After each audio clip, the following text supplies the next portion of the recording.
आज बृहस्पतिवार के दिन मैं आप सभी को सुनाऊंगी बृहस्पति देव की व्रत कथा और साथ में सुनेंगे विष्णु भगवान की कथाएं। विष्णु भगवान की कृपा पाने के लिए कथा को पूरा सुनिए। अगर अच्छी लगे तो वीडियो को लाइक शेयर जरूर करें और हमारे चैनल को सब्सक्राइब करके हमारे चैनल के साथ जुड़े रहें। तो आइए सुनिए कथा। प्राचीन समय की बात है।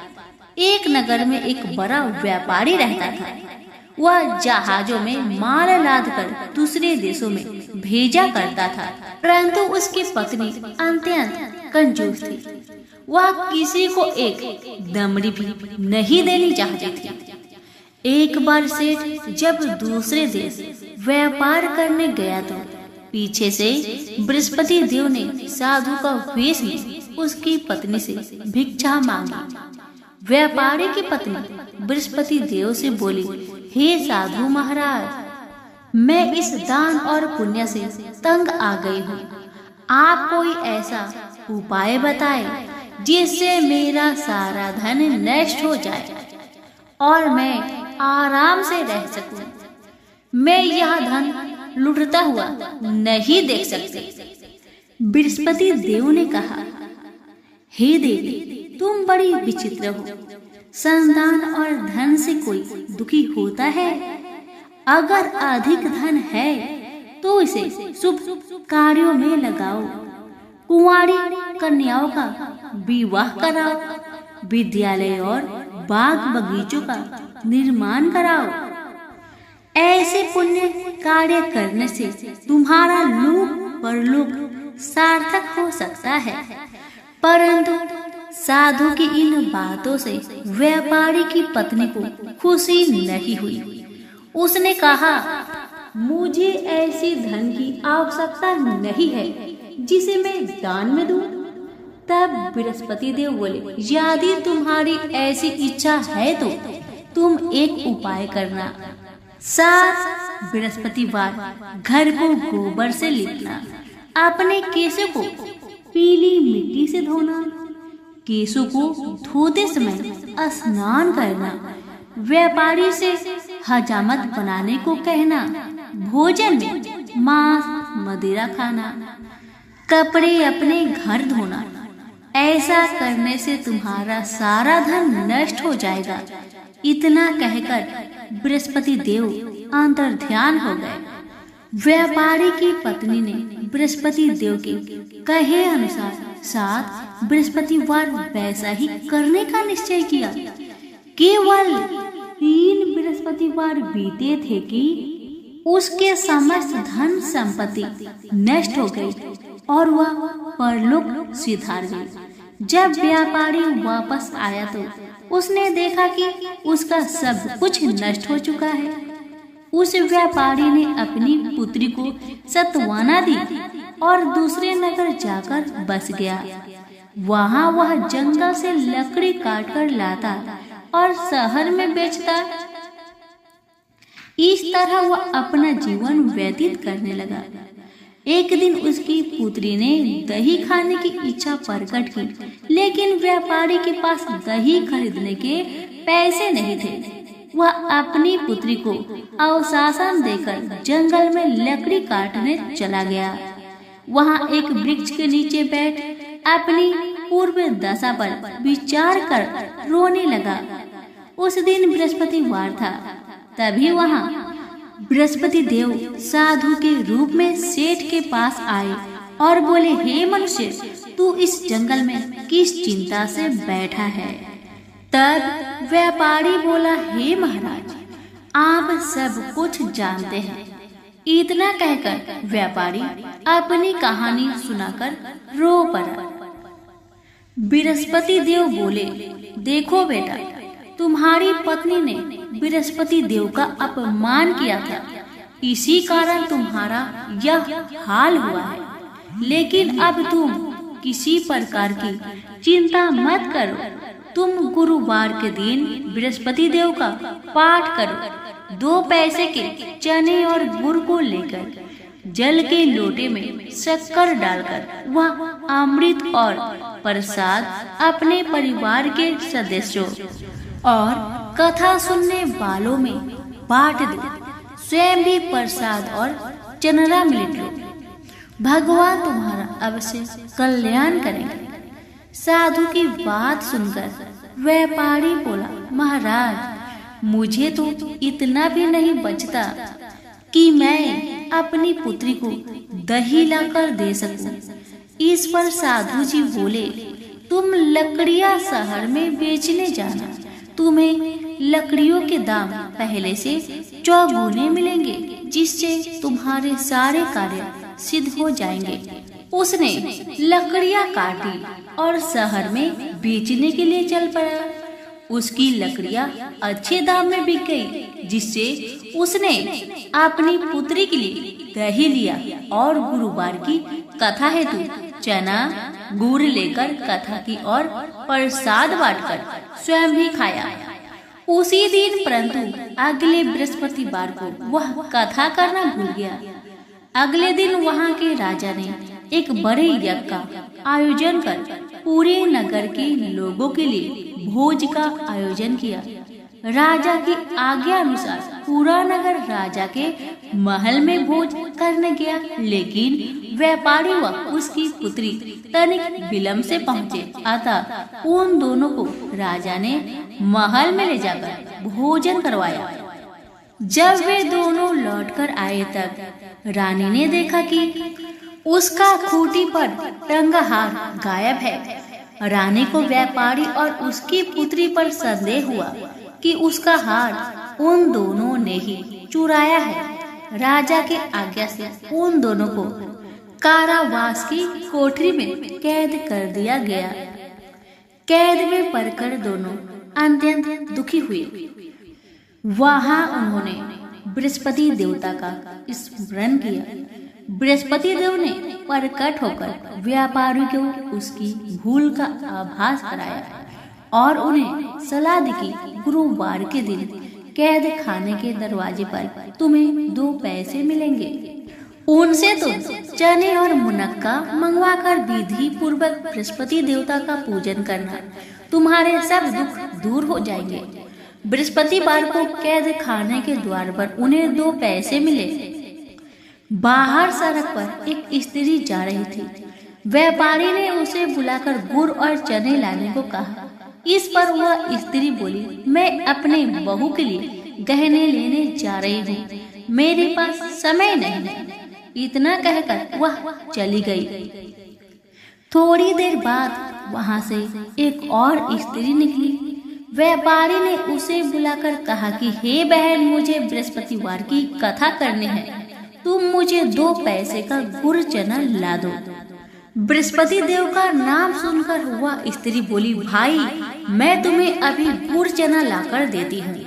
मेरा इकलौता पुत्र मर गया है। मैं उसके लिए कफन लेने जा रही थी, लेकिन मैं पहले तुम्हारा काम करूँगी, उसके बाद अपने पुत्र के लिए कफन लाऊंगी। वह स्त्री बाजार से व्यापारी के लिए गुड़ चना ले आई और स्वयं भी बृहस्पति देव की कथा सुनी। कथा के समाप्त होने पर वह स्त्री कफन लेकर घर गई। घर पर लोग उसके पुत्र की लाश को राम नाम सत्य है कहते हुए शमशान ले जाने की तैयारी कर रहे थे। स्त्री बोली, मुझे अपने लड़के का मुख देख लेने दो। अपने पुत्र का मुख देखकर उस स्त्री ने उसके मुख में प्रसाद और चनामृत डाला। प्रसाद और चनामृत के प्रभाव से वह पुनः जीवित हो गया। उसी रात बृहस्पति देव राजा के सपने में आए और बोले, हे राजन, तूने जिस व्यापारी और उसके पुत्री को जेल में कैद कर रखा है वह बिल्कुल निर्दोष है। तुम्हारी रानी का हार वही खूंटी पर टांगा है। दिन निकलता तो राजा रानी ने हार खूंटी पर लटका हुआ पाया। राजा ने उस व्यापारी और उसकी पुत्री को रिहा कर दिया और उन्हें आधा राज्य देकर उसकी पुत्री का विवाह उच्च कुल में कराकर दहेज में हीरे जवाहरात दिए। सभी प्रेम से बोलिए, बृहस्पति देव की जय हो। पौराणिक कथा के अनुसार एक नगर में सेठ सेठानी रहते थे। सेठानी रोजाना भगवान श्री हरि की पूजा भक्ति भाव से किया करते, लेकिन सेठानी का पूजा करना उसके पति को बिल्कुल पसंद नहीं था। इस कारण एक दिन सेठ ने उसे घर से निकाल दिया। सेठानी घर से निकलकर जंगल की ओर चल दी। रास्ते में सेठानी ने देखा कि जंगल में 4 आदमी मिट्टी खोद रहे हैं। ये देखकर सेठानी ने उनसे बोला कि आप लोग मुझे किसी काम पर रख लो। सेठानी के कहने पर उन्होंने सेठानी को नौकरी पर रख लिया, लेकिन सेठानी बहुत कोमल थी, इस वजह से उसके हाथ पर छाले पड़ गए। यह देख चारों आदमी ने सेठानी से काम छोड़ने की बात कही। उन्होंने कहा कि इसकी जगह तुम हमारे घर का काम कर दो। सेठानी के मान जाने पर वे उसे अपने घर ले गए। वहाँ वे चारों आदमी 4 मुट्ठी चावल लाते और उसे बांटकर खा लेते। ये देख सेठानी को बहुत बुरा लगता। इसे देख सेठानी ने उन चारों आदमी को 8 मुट्ठी चावल लाने को कहा। सेठानी की बात मानकर चारों आदमी 8 मुट्ठी चावल लाए। इन चावल का सेठानी ने भोजन बनाया और भगवान विष्णु को भोग लगाकर सभी आदमियों को परोस दिया। इस बार चारों आदमियों को भोजन बहुत ही स्वादिष्ट लगा और सेठानी से खाने की तारीफ करते हुए इसका राज पूछा। तो सेठानी ने कहा कि ये भोजन भगवान विष्णु का जूठा है, इसी वजह से ये बहुत स्वादिष्ट लग रहा है। उधर सेठानी के जाने के बाद सेठ भूखा रहने लगा। आसपास के लोग उसे ताने मारने लगे कि ये पत्नी के वजह से ही खा रहा था। लोगों की बातें सुनकर सेठ सेठानी को जंगल में देखने निकल गया। रास्ते में उसे वही 4 आदमी मिट्टी खोदते हुए दिखाई दिए। सेठ ने उन्हें कहा, तुम मुझे काम पर रख लो। तब चारों आदमी ने उसे भी काम पर रख लिया, लेकिन सेठानी की तरह मिट्टी खोदने से सेठ के हाथों में छाले पड़ गए। ये देखकर उन्होंने सेठ को भी घर का काम करने की सलाह दी। सेठ भी उनकी बात मानकर उनके घर चल दिया। घर पहुंचकर सेठ ने सेठानी को पहचान लिया, लेकिन सेठानी घूंघट में होने के कारण सेठ को पहचान नहीं पाई। हर दिन की तरह इस बार भी सेठानी ने भगवान श्री हरि विष्णु को भोग लगाकर सभी को खाना परोस दिया। लेकिन जैसे ही सेठानी सेठ को खाना परोसने लगी तो भगवान विष्णु ने सेठानी का हाथ पकड़ लिया और कहा कि ये तुम क्या कर रही हो। सेठानी बोली, मैं कुछ नहीं कर रही, मैं तो भोजन परोस रही हूँ। चारों भाइयों ने सेठानी से कहा कि हमें भी भगवान विष्णु के दर्शन कराओ। सेठानी के अनुरोध करने पर भगवान विष्णु उन सभी के सामने प्रकट हो गए। यह देख सेठ ने सेठानी से क्षमा मांगी और उसे हाथ पकड़कर घर चलने को कहा। तब चारों भाइयों ने बहन को बहुत सारा धन देकर विदा किया। तब से सेठ भी भगवान विष्णु का भक्त बन गया और पूरी श्रद्धा से उनकी पूजा करने लगा। इससे उनके घर में फिर से धन की बरसात होने लगी। ऐसी मान्यता है कि इस दिन व्रत रखने से सत्यनारायण भगवान के साथ हनुमान जी, प्रभु श्री राम और माता सीता की कृपा भी प्राप्त होती है। प्रेम से बोले विष्णु भगवान की जय। एक बार भृगु ऋषि ने जानना चाहा कि ब्रह्मा, विष्णु और महेश में कौन सबसे श्रेष्ठ है। वह बारी बारी से सबके पास गए। ब्रह्मा और महेश ने भृगु को पहचाना तक नहीं, न ही आदर किया। इसके बाद भृगु विष्णु के यहाँ गए। विष्णु भगवान विश्राम कर रहे थे और माता लक्ष्मी उनके पैर दबा रही थी। भृगु ने पहुँचते ही न कुछ कहा न सुना और भगवान विष्णु के छाती पर पैर से प्रहार कर दिया। लक्ष्मी जी यह सब देखकर चकित रह गई, किंतु विष्णु भगवान ने भृगु का पैर पकड़कर विनीत भाव से कहा, मुनिवर, आपके कोमल पैर में चोट लगी होगी, इसके लिए मुझे क्षमा करें। लक्ष्मी जी को भगवान विष्णु की इस विनम्रता पर बड़ा क्रोध आया। वह भगवान विष्णु से नाराज होकर भूलोक में आ गई तथा कोल्हापुर में रहने लगी। लक्ष्मी जी के चले जाने से विष्णु भगवान को लगा कि उनका श्री और वैभव ही नष्ट हो गया और उनका मन बड़ा अशांत रहने लगा। लक्ष्मी जी को ढूंढने के लिए वह श्रीनिवास के नाम से भूलोक में आए। घूमते घूमते बेकटचल पर्वत क्षेत्र में बकुला माई के आश्रम पहुँचे। बकुला माई ने उनकी बड़ी आव भगत की उन्हें आश्रम में ही रहने को कहा। एक दिन जंगल में एक मतवाला हाथी आ गया। आश्रमवासी डरकर इधर उधर भागने लगे। श्रीनिवास ने यह देखा तो धनुष बाण में लेकर हाथी का पीछा किया। हाथी डरकर भागा और घने जंगल में अदृश्य हो गया। श्रीनिवास उसका पीछा करते करते थक गए थे। वह एक सरोवर के किनारे वृक्ष की छाया में लेट गए और उन्हें हल्की सी झपकी आ गई। थोड़ी देर में शोर सुनकर वह जागे तो देखा कि 4-6 युवतियां उन्हें घेर खड़ी है। श्रीनिवास को जागा हुआ देखकर वह झपट कर बोली, यह हमारी राजकुमारी पद्मावती का सुरक्षित उपवन है और यहाँ पुरुषों को आना मना है। तुम यहाँ कैसे और क्यों आए हो? श्रीनिवास कुछ जवाब दे इससे पहले ही उनकी दृष्टि वृक्ष की ओर से झांकती राजकुमारी की ओर गई। श्रीनिवास पद्मावती को एकटक देखते रह गए। थोड़ा संयत होकर कहा, देवियों, मुझे पता नहीं था। मैं शिकार का पीछा करता हुआ यहाँ आया था। थक जाने पर मुझे नींद आ गई, इसलिए क्षमा करें। श्रीनिवास आश्रम में लौट आए किंतु बड़े उदास रहने लगे। एक दिन बकुला माई ने बड़े प्यार से उनकी उदासी का कारण पूछा तो श्रीनिवास ने पद्मावती से भेंट होने की सारी कहानी कह सुनाई। फिर कहा, उसके बिना मैं नहीं रह सकता। बकुला माई बोली, ऐसा सपना मत देखो।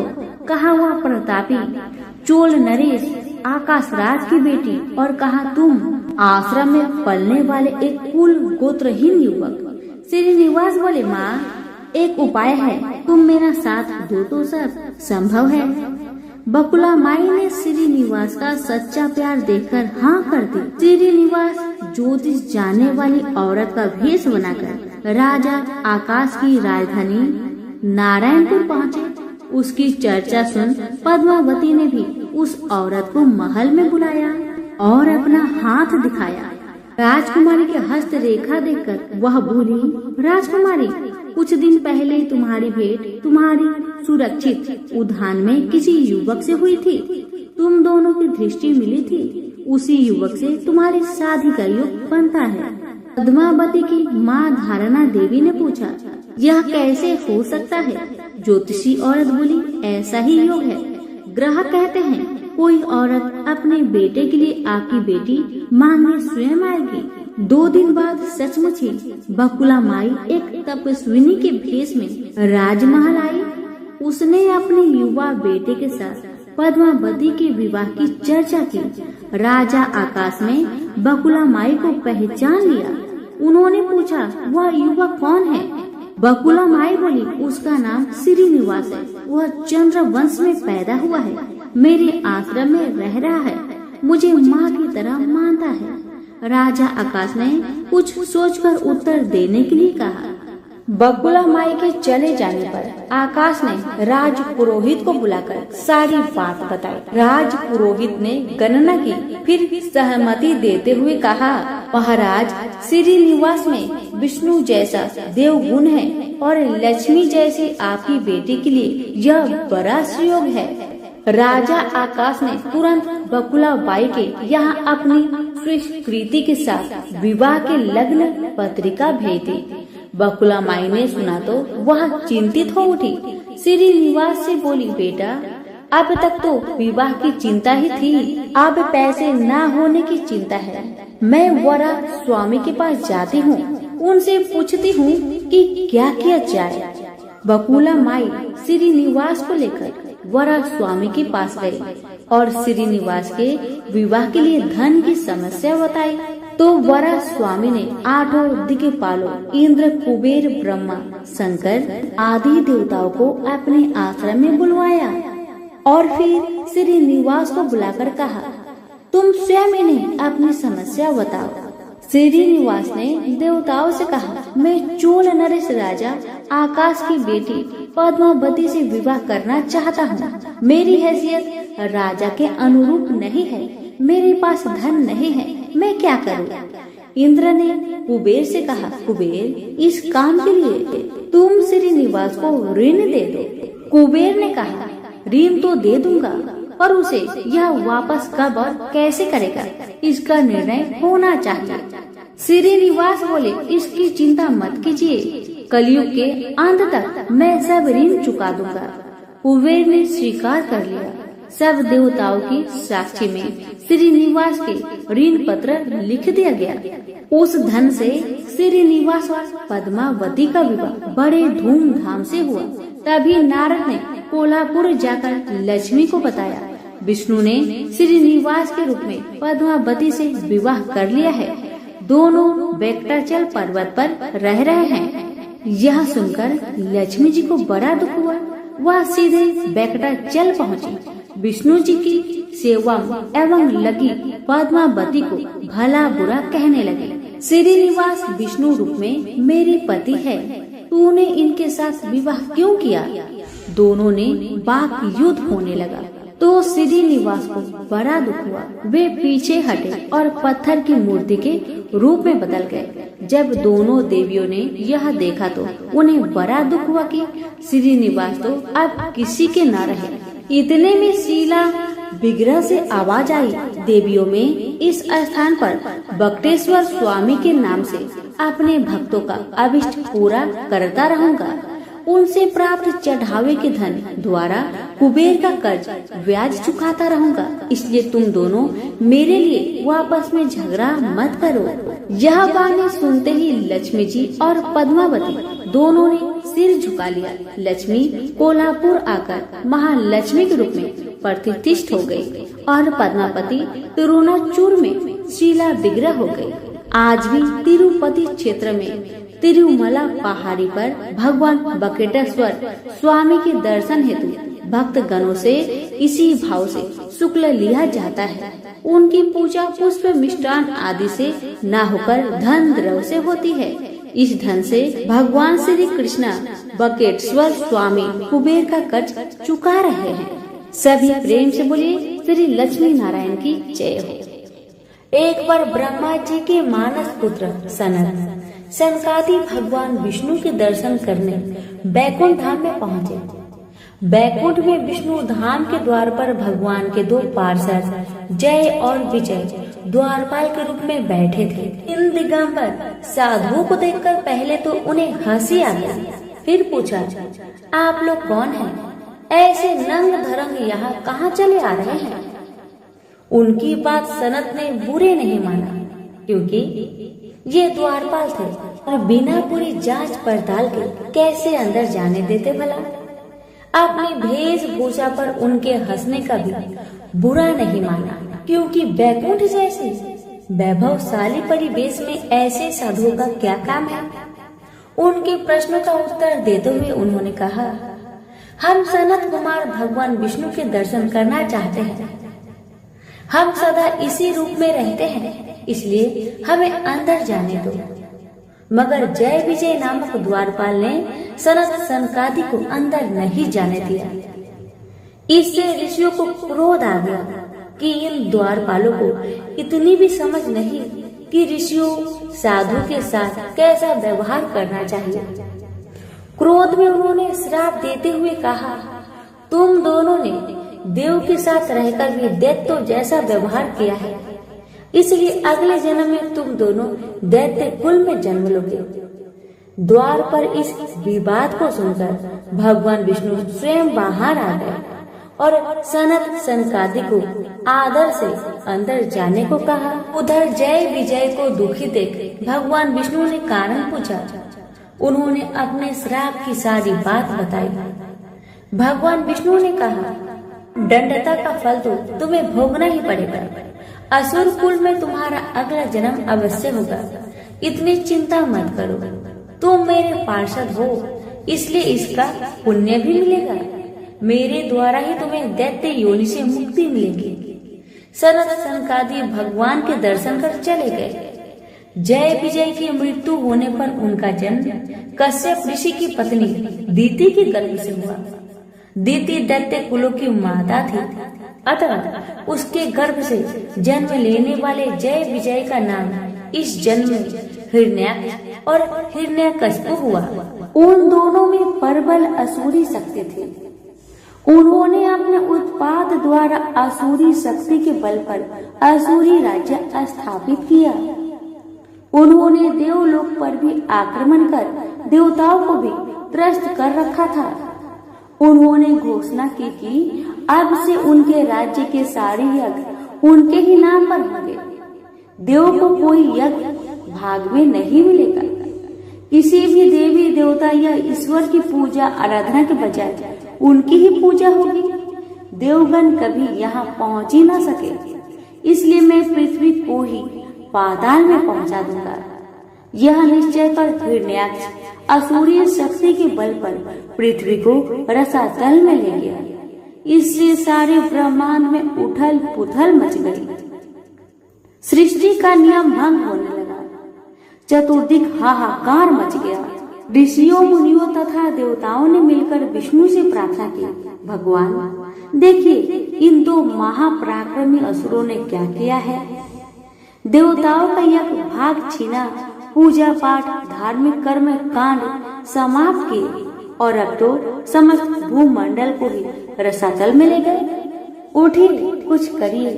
ब्रह्मा की सृष्टि में बड़ा व्यवधान उपस्थित हो गया है। आप ऋषियों मुनियों तथा मानवों के रहने का स्थान बनाए। पृथ्वी जल में डूब रही है। उसके उद्धार के लिए वैकुंठ का वास छोड़कर कोई अवतार लीजिए। भगवान विष्णु ने देवताओं तथा ऋषियों को अवशासन दिया। जब पृथ्वी पर पाप का भार ज्यादा हो जाता है तो उसके उद्धार के लिए मुझे अवतार लेना ही पड़ता है। आप लोग निश्चिंत होकर जाइए, मैं कुछ करता हूँ। देवताओं के चले जाने पर भगवान विष्णु ने नीचे देखा। पृथ्वी का कहीं पता नहीं, सर्वत्र जल ही जल दिख रहा था। फिर तो भगवान वराह के रूप में प्रकट हुए और समुद्र में कूद पड़े। भयंकर गर्जना के साथ अपनी विशाल डांड पर पृथ्वी को रखकर वे अथाह जल राशि को चीरते हुए ऊपर आ गए। पृथ्वी को समुद्र से ऊपर आते देख तथा वराह का भयंकर शब्द सुनकर हिरण्याक्ष बौखला गया कि किसने उसकी शक्ति को चुनौती दी है। वराह को देखते ही वह उसे मारने दौड़ा। उसका हर अस्त्र शस्त्र वराह के शरीर से टकराकर चूर चूर हो जाता था। भगवान कुछ देर उसके प्रहार को झेलते रहे और उसके क्रोध को भड़काते रहे। रूप भले ही वराह का था, पर थे तो वह पर ब्रह्मा अनंत शक्ति भगवान विष्णु।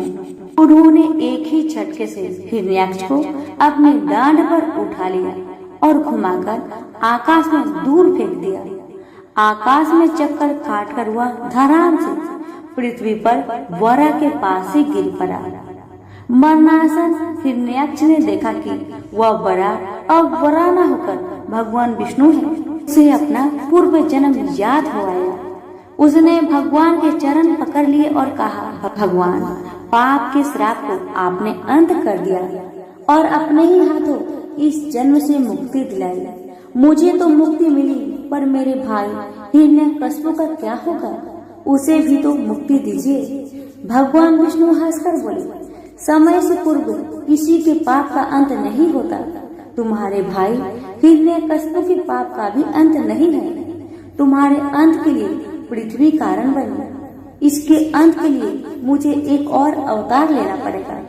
तुम्हारे लिए बड़ा बनना पड़ा। उसके लिए नरसिंह रूप में अवतार लेकर उसका उद्धार करना पड़ेगा। भगवान विष्णु के ये शब्द सुनकर हिरण्याक्ष ने बड़ी शांति से अपने प्राण त्याग दिए। तभी प्रेम से बोले, विष्णु भगवान की जय। अब सुनेंगे नरसिंह अवतार की कथा। अपने बड़े भाई हिरण्याक्ष के मारे जाने पर हिरण्यकशिपु बौखला उठा। हिरण्याक्ष को मारने के लिए नारायण को 12 यानी शुक्र तक बनना पड़ा। अब मैं ऐसा बदला लूंगा कि नारायण ही न रहेंगे। मैं इस भूमंडल से उनका नाम ही मिटा दूंगा। मेरे साम्राज्य में कोई उनका नाम लेने वाला न रहेगा। मैं इस भूमंडल से उनका नाम ही मिटा दूंगा। मेरे साम्राज्य में कोई उनका नाम लेने वाला ना रहेगा। मैंने अपनी कठिन तपस्या से ब्रह्मा से वर प्राप्त किया है। मैं अवध्य हूँ। देवता, राक्षस, मनुष्य, यक्ष, गंधर्व, किन्नर मुझे नहीं मार सकते। उसने सारे साम्राज्य में घोषणा कर दी कि कोई भी यज्ञ जब तक मेरे राज्य में नहीं होगा तथा किसी भी देवी देवता की आराधना नहीं होगी। मैं ही अब अपने राज्य का ईश्वर हूँ। मेरे ही नाम का जब तक होगा। मैं ही नर हूँ, मैं ही नारायण हूँ। हिरण्यकशिपु जैसी वरदानी राजा की आज्ञा को कौन टालता। सारी प्रजा उसी के नाम का गुणगान करने लगी। उसी के नाम का भजन कीर्तन होने लगा।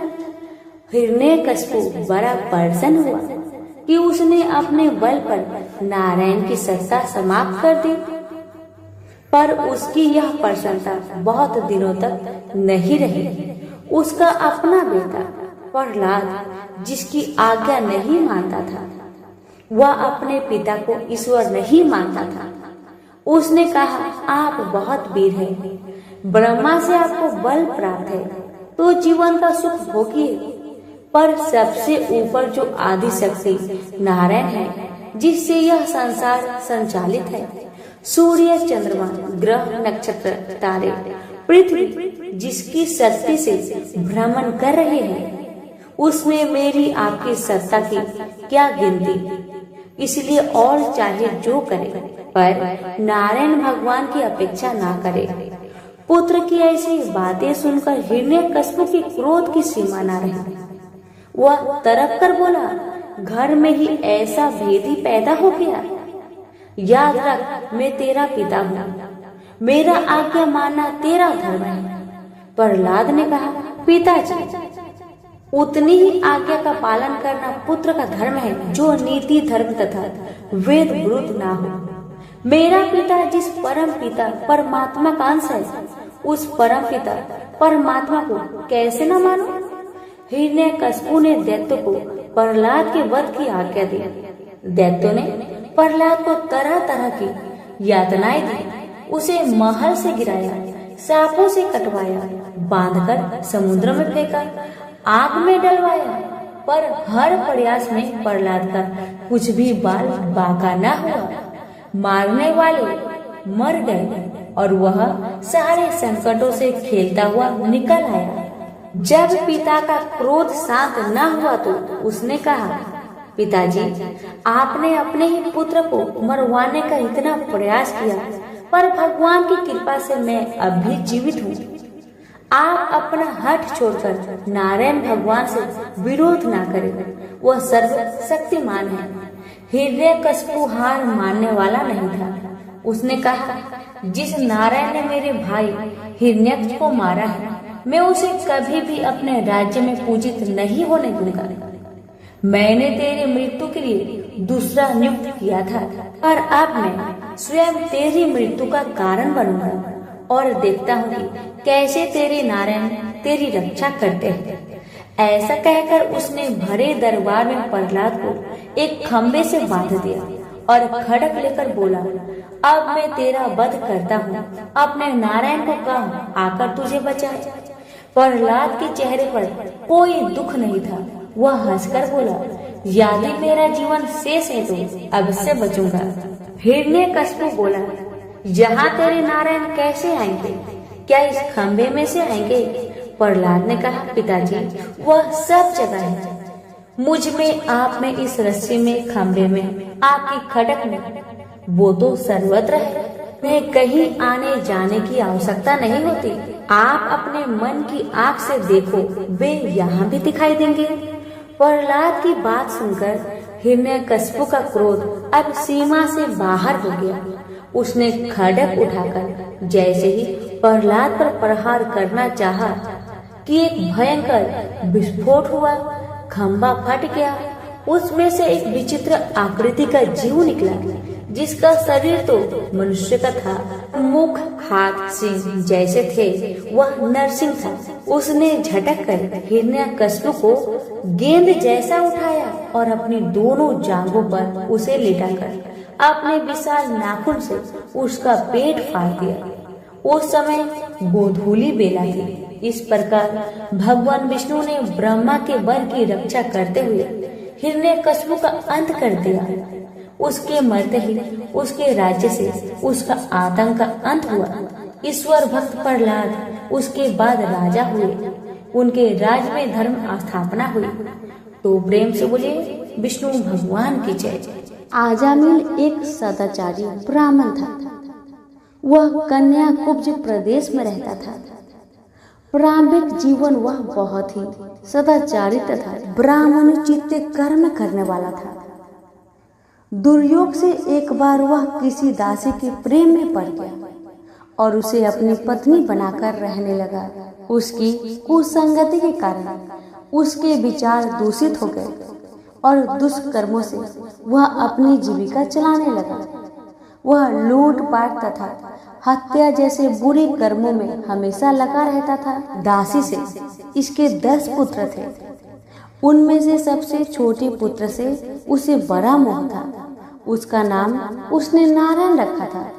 अक्सर वह उसे हमेशा नारायण नारायण कहकर पुकारता था। उसके अन्य बेटा उसकी कोई परवाह नहीं करते थे तथा वे भी उसी की तरह दुष्ट कर्मों में लगे रहते थे।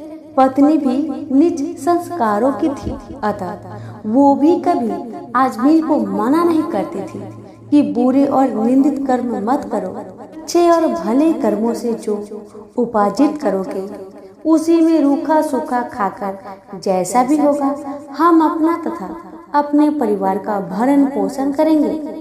पत्नी तथा अन्य संतानों की तरफ से निंदित कर्मों का बढ़ावा देने के कारण अजामिल और भी बुरे कर्मों में लगा रहा। चोरी, झूठ, लूटपाट तथा हत्या जैसे जघन्य कर्मों के साथ वह मद्यपान भी अधिक करने लगा, जिससे उसका स्वास्थ्य भी खराब हो गया। एक बार वह बहुत बीमार पड़ा। उसकी सेवा के लिए कोई भी न आता था। अब उसे पता लगा कि जिनके भरण पोषण के लिए वह निंदित कर्म करता रहा, वही लोग अब उसे पूछते तक नहीं। बीमारी के कारण वह आसक्त होकर खाट पर ही पड़ा रहता था। उसमें स्वयं उठने बैठने तथा चलने फिरने की शक्ति भी नहीं रही। छोटा बेटा नारायण उसकी पुकार सुनकर उसके पास आता और उसकी बात सुनता था, इसलिए वह हमेशा उसको ही नारायण नाम लेकर पुकारता था। उसको असाध्य रोग हो गया था। एक दिन उसे जब आभास हुआ कि अब वह नहीं बचेगा और उसका प्राण हो जाएगा, तो व्याकुल होकर वह अपने छोटे पुत्र को नारायण नारायण कहकर पुकारने लगा। जब तक नारायण उसके पास नहीं पहुंचा, उसने नारायण नारायण की रट लगाई रखी। जब उसके पास आया तो जीवन से निराश विहल हो उसका हाथ पकड़कर कहा, नारायण नारायण तू आ गया है। इतना कहते ही उसका प्राण हो गया। शरीरांत होने पर उसके जीव को लेने के लिए यमदूत आ पहुंचे और वे अजामिल के जीवन को लेकर यमलोक चले जाए। इससे पहले ही वैकुंठ से विष्णु के दूत आ गए और उन्होंने यमदूत से कहा, अजामिल के जीव को तुम लोग नरक में नहीं ले जा सकते। मरते समय इसने कई बार विष्णु को नारायण नारायण कहकर पुकारा था, अतः अब यह जीव स्वर्ग का अधिकारी है।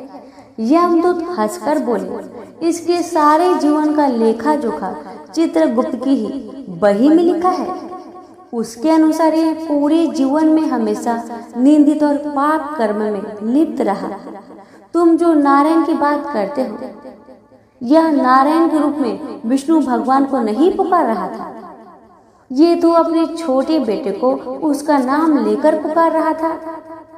विष्णु दूतों ने कहा, प्रारंभिक जीवन में यह सत्कर्मी था।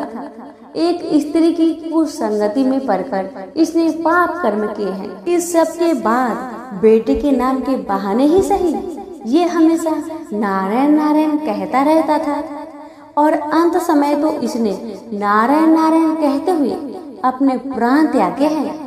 इसलिए यह जीव इतने पुण्य से ही स्वर्ग का अधिकारी है। इसको हम स्वर्ग ले जाएंगे। इस प्रकार आजामिल नारायण के नाम की महिमा से स्वर्ग का अधिकारी बना। तो प्रेम से बोलिए लक्ष्मी नारायण की जय। यह कथा है गरुड़ जी और विष्णु भगवान जी की कथा। कथा इस प्रकार है। महर्षि कश्यप की 13 पत्नियां थी, लेकिन बिंता और कद्रू नामक अपनी 2 पत्नियों से वे विशेष प्रेम करते थे। एक दिन महर्षि जब आनंद भाव में बैठे थे, तब उनकी दोनों पत्नियां उनके समीप पहुंची और पति की पाँव दबाने लगी। प्रसन्न होकर महर्षि ने बारी बारी से दोनों को संबोधित किया, तुम दोनों ही मुझे विशेष प्रिय हो। तुम्हारी कोई इच्छा हो तो बताओ। कद्रू बोली, स्वामी, मेरी इच्छा है कि मैं 1000 पुत्रों की मां बनूं। फिर महर्षि ने बिंता से पूछे।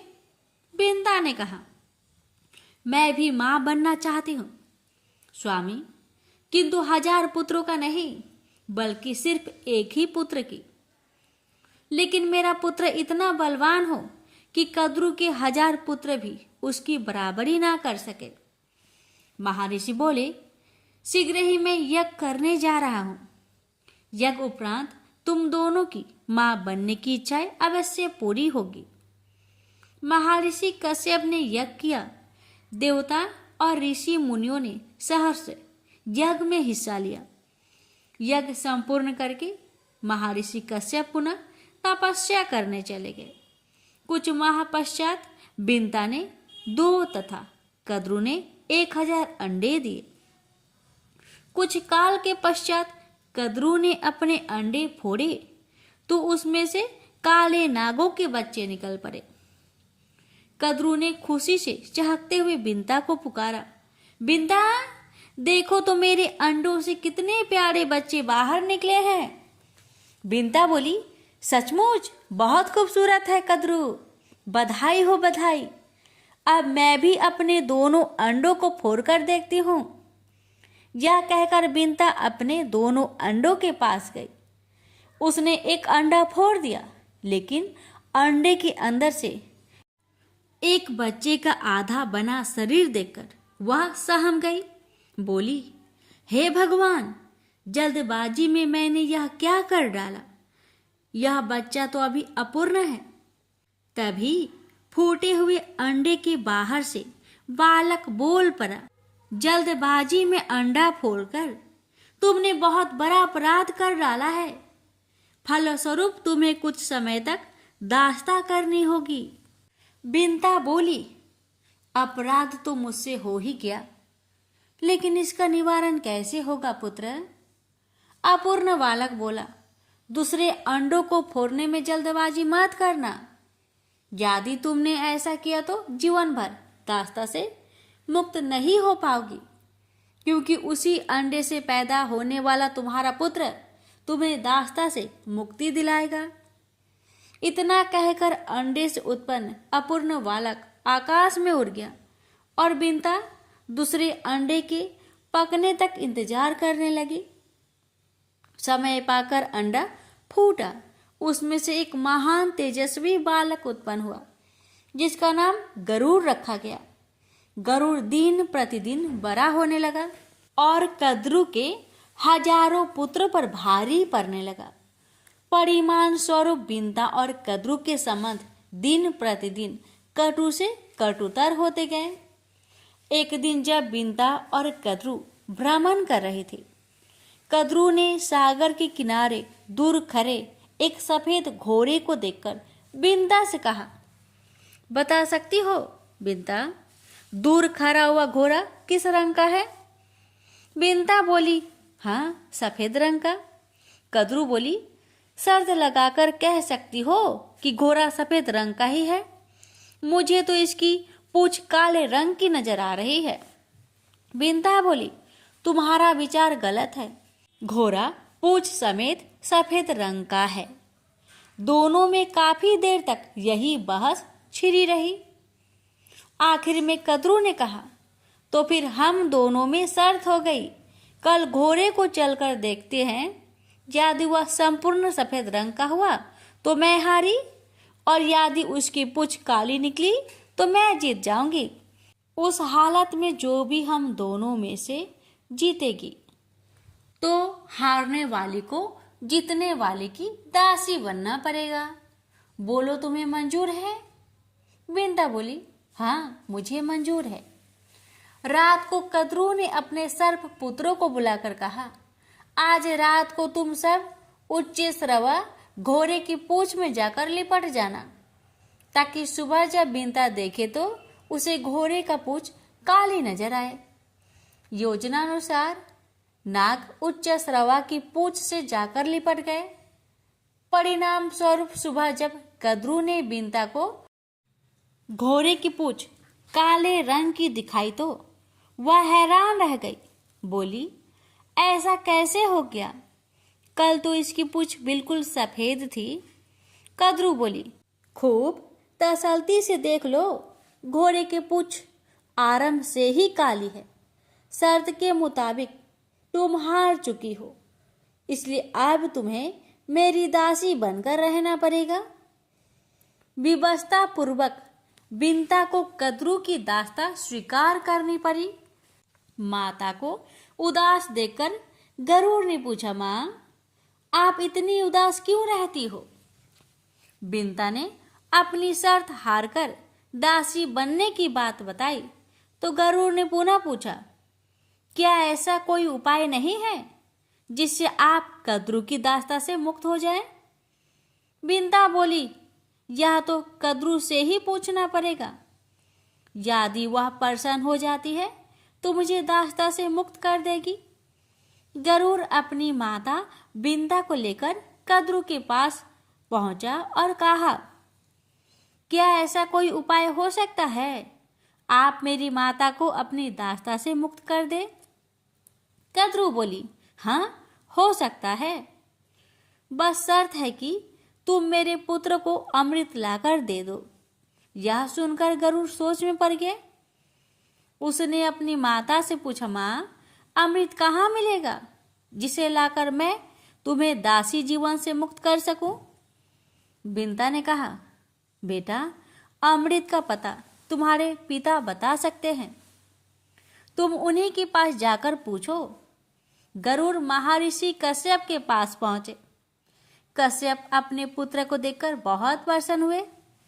गरुड़ ने उनसे पूछा, पिताश्री, मैं अमृत लाकर अपनी माता को दास्ता से मुक्ति दिलाना चाहता हूँ। कृपया आप मुझे बताएं कि अमृत कहाँ मिलेगा। महर्षि बोले, पुत्र, देवराज इंद्र ने अमृत की सुरक्षा के लिए बहुत व्यापक प्रबंध कर रखा है। वहां तक पहुंचना बड़ी कठिन है। गरुड़ बोले, इंद्र ने कितने ही करे सुरक्षा प्रबंध क्यों ना कर रखे हो, मगर मैं अमृत लेकर जरूर आऊंगा। आप मुझे सिर्फ उस स्थान का पता बता दीजिए। महर्षि कश्यप ने गरुड़ को इंद्र का पता बता दिया। गरुड़ ने फिर पूछा, पिताजी, मुझे भूख लगती है, कृपया ये भी बता दीजिए कि लंबे मार्ग में क्या खाकर अपना पेट भरूं। महर्षि बोले, अमृत जिस स्थान पर रखा है उस सरोवर तक पहुंचने में तुम्हें वक्त लग जाएगा। इस बीच समुद्र के किनारे तुम्हें निषादों की अनेक बस्तियां मिलेगी। ये निषाद बहुत पतित है और इनके आचरण असुरों जैसे हैं। तुम इन्हें खाकर अपनी भूख मिटा लेना। गरुड़ बोला, और उसके बाद भी मेरा पेट ना भरा तो? महर्षि बोले, सरोवर के अंदर एक विशाल कछुआ रहता है और उसके साथ ही वन में एक महाभयंकर हाथी भी रहता है। दोनों ही बहुत क्रूर और आसुरी प्रवृत्ति के हैं, तुम उन्हें भी खा सकते हो। पिता का आदेश पाते ही गरुड़ अमृत सरोवर की ओर बढ़ चला। मार्ग में उसने निषादों को खाकर अपनी भूख मिटाई। फिर अमृत सरोवर पर पहुंचाकर कच्छप और हाथी को अपने पंजों में दबाया और दोनों को खाने के लिए किसी उचित जगह की तलाश में उड़ चला। सोमगिरी पर्वत पर लहराते ऊंचे वृक्षों को देखकर जैसे ही उसने एक वृक्ष पर बैठना चाहा, तो उनके भार से वृक्ष की शाखा टूटकर नीचे गिरने लगी। यह देख गरुड़ तुरंत उड़ा और दूसरे वृक्ष पर जा बैठा। जिस शाखा पर वह बैठा, उस शाखा पर उसने उल्टे लटके कुछ ऋषियों को तपस्या करते देखा, लेकिन वह शाखा उनके भार से टूटकर नीचे गिरने लगी। यह देख गरुड़ ने शाखा को चोंच में दबाया और हाथी तथा कच्छप को पंजे में दबाए हुए वह अपने पिता की आश्रम की ओर उड़ चला। कश्यप के आश्रम में गरुड़ ने उड़ते उड़ते अपने पिता से पूछा, पिताजी, मेरे भार से उस पेड़ की शाखा टूट गई है जिस पर कुछ ऋषि उल्टे लटके तपस्या कर रहे थे। मुझे बताइए, अब मैं इस शाखा को कहाँ छोड़ूं? महर्षि कश्यप बोले, तुमने बहुत अच्छा किया पुत्र, जो सीधे यहाँ चले आए। शाखा से उल्टे लटके हुए बालखिल्य ऋषिगण हैं। अगर इन्हें कष्ट पहुंचा तो ये श्राप देकर तुम्हें भस्म कर देंगे। गरुड़ बोला, तो फिर बताइए अब मैं क्या करूं? महर्षि बोले, ठहरो, मैं ऋषिगणों से प्रार्थना करता हूं कि वे अपना स्थान छोड़कर नीचे आ जाए। महर्षि कश्यप ने ऋषिगणों से प्रार्थना की। बालखिल्य ऋषियों ने कश्यप की प्रार्थना स्वीकार कर शाखा छोड़ दी और वे हिमालय में तपस्या करने चले गए। चोंच में दबी शाखा को नीचे फेंककर गरुड़ ने भी आनंद से कछुए और हाथी का आहार किया और तृप्त होकर पुनः अमृत लाने के लिए उड़ चला। गरुड़ अमृत सरोवर के पास पहुंचा तो अमृत की रक्षा करते हुए महाकाय देवों और अमृत कलश के चारों ओर घूमते हुए चक्रों को देखकर वह हैरान हो गए। उसने सोचा कि ये देव और चक्र देवराज इंद्र ने अमृत कलश की सुरक्षा के लिए लगाए हुए हैं। चक्र में फंसकर मेरे पंख कट सकते हैं, इसलिए मैं अत्यंत छोटा रूप धारण कर इसके मध्य में प्रवेश करूंगा। गरुड़ को देखकर एक देव ने कहा, यह कोई असुर है जो वेश बदलकर अमृत चुराने यहाँ तक पहुंचा है। हमें इसे खत्म कर देना चाहिए। दोनों देव विद्युत गति से गरुड़ पर टूट पड़े, लेकिन गरुड़ ने अपने पैने पंजों और तीखे चोंच से उन्हें इतना घायल कर दिया कि शीघ्र ही वे दोनों बेहोश होकर गिर पड़े। गरुड़ ने अमृत कलश पंजों में दबाया और वापस उड़ चला। होश में आते ही दोनों रक्षक देव घबराए हुए इंद्र के पास पहुंचे और गरुड़ द्वारा अमृत कलश ले उड़ने की घटना बता दी। यह सुनकर इंद्र चकित होकर बोला, ऐसा कैसे हो गया? सरोवर में रहने वाले विशाल कच्छप और तट पर रहने वाले महाकाय हाथी का क्या हुआ? उन दोनों को भी उस विशाल गरुड़ ने अपना भोजन बना लिया। यह सुनकर इंद्र अपनी देव सेना की एक टुकड़ी के साथ वज्र उठाए इंद्रपुरी से निकला और गरुड़ की खोज में बढ़ चला। आकाश मार्ग में उड़ते हुए शीघ्र ही उसने गरुड़ को देख लिया और अपना वज्र चला दिया। इंद्र के वज्र का गरुड़ पर कोई असर ना हुआ। उसने डैनों से सिर्फ एक पंख वज्र से टकराकर नीचे आ गिरा। देव गरुड़ पर टूट पड़े, किंतु कुछ ही समय में गरुड़ उन्हें अपनी पैनी चोंच की मार से अधमरा कर दिया। यह देख इंद्र सोचने लगा, ये तो महान पराक्रमी है, मेरे वज्र का इस पर जरा भी असर नहीं हुआ, जबकि मेरे वज्र के प्रहार से पहाड़ तक टूटकर चूर्ण बन जाते हैं। यह सोचकर इंद्र ने गरुड़ से कहा, पक्षीराज, मैं तुम्हारी वीरता से बहुत प्रभावित हुआ हूँ। इस अमृत कलश को मुझे सौंप दो और बदले में जो भी वर मांगना चाहते हो मांग लो। गरुड़ बोला, यह अमृत मैं अपने लिए नहीं, अपनी माता को दास्ता से मुक्त कराने के लिए नाग माता को देने के लिए ले जा रहा हूँ, इसलिए यह कलश मैं तुम्हें नहीं दूंगा। इंद्र बोला, ठीक है, इस समय तुम कलश लेकर नाग माता को सौंप दो, किंतु उन्हें इसे प्रयोग मत करने देना। उचित मौका देखकर मैं वहां से यह कलश गायब कर दूंगा। गरुड़ बोला, अगर मैं तुम्हारी बात को मान लूं तो बदले में मुझे क्या मिलेगा? भरपेट भोजन। तब मैं तुम्हें इन्हीं नागों को खाने की इजाजत दे दूंगा। गरुड़ बोले, यही तो मैं चाहता हूँ। नाग मेरी स्वादिष्ट भोजन है, किंतु एक ही पिता की संतान होने के कारण मैं इन्हें खाते हुए हिचकिचाता हूँ। अब मेरी हिचक दूर हो गई। अब मैं आपके कथा अनुसार ही कार्य करूंगा। यह कहकर गरुड़ अमृत कलश लेकर कद्रु के पास पहुंचे और बोला, माते, अपनी प्रतिज्ञा के अनुसार मैं अमृत कलश ले आया हूँ। अब आप अपने वचन से मेरी माता को मुक्त कर दे। कद्रु ने उसी क्षण बिंता को वचन मुक्त कर दिया और अगली सुबह अमृत नागों को पिलाने का निश्चय कर वहां से चली गई। रात को उचित मौका देखकर इंद्र ने अमृत कलश उठा लिया और पुनः उसी स्थान पर पहुंचा दिया। दूसरे दिन सुबह नाग जब वहां पहुंचे तो अमृत कलश गायब देखकर दुखी हुए। उन्होंने उस कुसा को ही जिस पर अमृत कलश रखा था चाटना आरंभ कर दिया, जिसके कारण उनकी जीभ 2 हिस्सों में फट गई। गरुड़ की मात्र भक्ति से प्रसन्न होकर भगवान विष्णु गरुड़ के सम्मुख प्रकट हो गए और बोले, मैं तुम्हारी मात्र भक्ति देखकर बहुत प्रसन्न हूँ। पक्षीराज, मैं चाहता हूँ कि आपसे तुम मेरे वाहन के रूप में मेरे साथ रहो। गरुड़ बोला, मैं बहुत भाग्यशाली हूँ प्रभु, जो स्वयं आपने मुझे अपना वाहन बनाना स्वीकार किया। आज से मैं हर क्षण आपकी सेवा में रहूंगा और आपको छोड़कर कभी नहीं जाऊंगा। इस तरह उसी दिन से पक्षीराज गरुड़ भगवान विष्णु के वाहन के रूप में प्रयुक्त होने लगे। गरुड़ के भगवान विष्णु की सेवा में जाते ही देवता भयमुक्त हो गए। प्रेम से बोलिए जय श्री हरि। विष्णु भगवान की जय, माता लक्ष्मी की जय। एक बार भगवान नारायण बैकुंठ लोक में सोए हुए थे।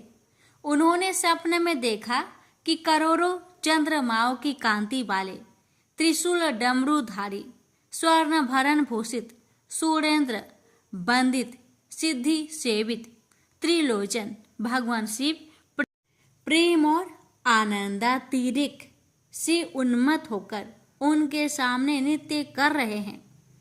उन्हें देखकर भगवान विष्णु हर्ष से गदगद हो उठे और अचानक उठकर बैठ गए। कुछ देर तक ध्यानस्थ बैठे रहे। उन्हें इस प्रकार बैठे देखकर श्री लक्ष्मी जी पूछने लगी, भगवान, आपके इस प्रकार अचानक निद्रा से उठकर बैठने का क्या कारण है? भगवान ने कुछ देर तक उनके इस प्रश्न का कोई उत्तर नहीं दिया और आनंद में निमग्न चुपचाप बैठे रहे। कुछ देर बाद हर्षित होते हुए बोले, देवी, मैंने अभी स्वप्न में भगवान श्री महेश्वर का दर्शन किया है। उनकी छवि ऐसी अपूर्व, आनंदमयी एवं मनोहर थी कि देखते ही बनती थी। मालूम होता है कि शंकर ने मुझे स्मरण किया है। अहो भाग्य, चलो कैलाश में चलकर हम लोग महादेव के दर्शन करें। ऐसा विचार कर दोनों कैलाश की ओर चल दिए। भगवान शिव के दर्शन के लिए कैलाश मार्ग पर आधी दूर गए होंगे कि देखते हैं भगवान शंकर स्वयं गिरिजा के साथ उनकी ओर चले आ रहे हैं। अब भगवान के आनंद का तो ठिकाना ही नहीं रहा, मानो घर बैठे निधि मिल गई। पास आते ही दोनों परस्पर बड़े प्रेम से मिले। ऐसा लगा मानो प्रेम और आनंद का समुद्र उमड़ पड़ा। एक दूसरे को देखकर दोनों ने नेत्रों से आनंद आंसू बहने लगे और शरीर पुलकायमान हो गया। दोनों ही एक दूसरे से लिपटे हुए कुछ देर मुखबख्त खड़े रहे।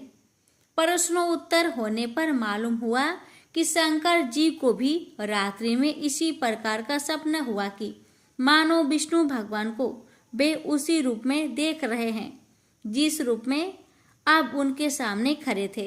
दोनों के स्वप्न का वृत्तांत से अवगत होने के बाद दोनों एक दूसरे को अपने निवास ले जाने का आग्रह करने लगे।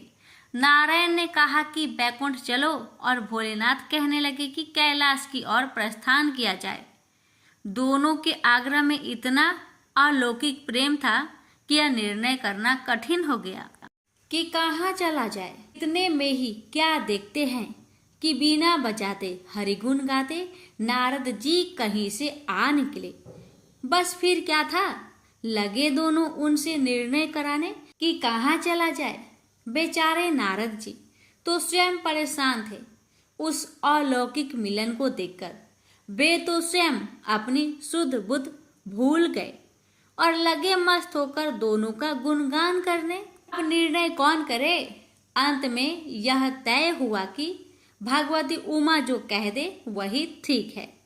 भगवती उमा पहले तो कुछ देर चुप रही, अंत में वे दोनों की ओर मुख करते हुए बोली, हे नाथ, हे नारायण, आप लोग के निश्चल अनन्य एवं अलौकिक प्रेम को देखकर तो यही समझ आता है कि आपके निवास अलग अलग नहीं है। जो कैलाश है वही बैकुंठ है और जो बैकुंठ है वही कैलाश है। केवल नाम में ही भेद है। यही नहीं, मुझे तो ऐसा प्रतीत होता है कि आपकी आत्मा भी एक ही है, केवल शरीर देखने में दो है। और तो और मुझे तो स्पष्ट लग रहा है कि आपकी भार्याएं भी एक ही हैं। जो मैं हूँ वही लक्ष्मी है और जो लक्ष्मी है वही मैं हूँ। केवल इतना ही नहीं, मेरी तो अब यह दृढ़ धारणा हो गई है कि आप लोगों में से एक के प्रति जो देश करता है वह मानो दूसरे के प्रति ही करता है। एक की जो पूजा करता है वह मानो दूसरे की भी पूजा करता है। मैं तो तय समझती हूँ कि आप दोनों में जो भेद मानता है उसका चिरकाल तक घोर पतन होता है। मैं देखती हूँ कि आप मुझे इस प्रसंग में अपना मध्य स्थल बनाकर मानो मेरी प्रवचना कर रहे हैं, मुझे असमंजस में डाल रहे हैं, मुझे भुला रहे हैं। अब मेरी यह प्रार्थना है कि आप लोग दोनों ही अपने अपने लोक को पधारिए। श्री विष्णु यह समझे कि हम शिव रूप में बैकुंठ जा रहे हैं और महेश्वर यह माने कि हम विष्णु रूप में कैलाश गमन कर रहे हैं। इस उत्तर को सुनकर दोनों परम प्रसन्न हुए और भगवती उमा की प्रशंसा करते हुए दोनों ने एक दूसरे को प्रणाम किया और अत्यंत हर्षित होकर अपने अपने लोक को प्रस्थान किया। लौटकर जब श्री विष्णु बैकुंठ पहुंचे तो श्री लक्ष्मी जी ने उनसे प्रश्न किया, हे प्रभु, आपको सबसे अधिक प्रिय कौन है? भगवान बोले, प्रिय, मेरी प्रियतम केवल श्री शंकर है। देहधारियों को अपने देह की भांति वे मुझे अकारण ही प्रिय है। एक बार मैं और श्री शंकर दोनों पृथ्वी पर घूमने निकले। मैं अपने प्रियतम की खोज में इस आशय से निकला कि मेरी ही तरह जो अपने प्रियतम की खोज में देश देशांतर में भटक रहा होगा वही मुझे अकारण प्रिय होगा। थोड़ी देर के बाद मेरी श्री शंकर जी से भेंट हो गई। वास्तव में मैं ही जनार्दन हूँ और मैं ही महादेव हूँ। अलग अलग दो घरों में रखे हुए जल की भांति मुझ में और उनमें कोई अंतर नहीं है। शंकर जी के अतिरिक्त शिव की चर्चा करने वाला शिव भक्त भी मुझे अत्यंत प्रिय है। इसके विपरीत जो शिव की पूजा नहीं करते वे मुझे कदापि प्रिय नहीं हो सकते। इस तरह जो शिव की पूजा करता है वह बैकुंठवासी विष्णु को भी स्वीकार है और जो श्री विष्णु की वंदना करता है वह त्रिपुरारी को भी मान लेता है। प्रेम से बोलिए हर हर महादेव, माता पार्वती की जय, लक्ष्मीपति विष्णु भगवान की जय।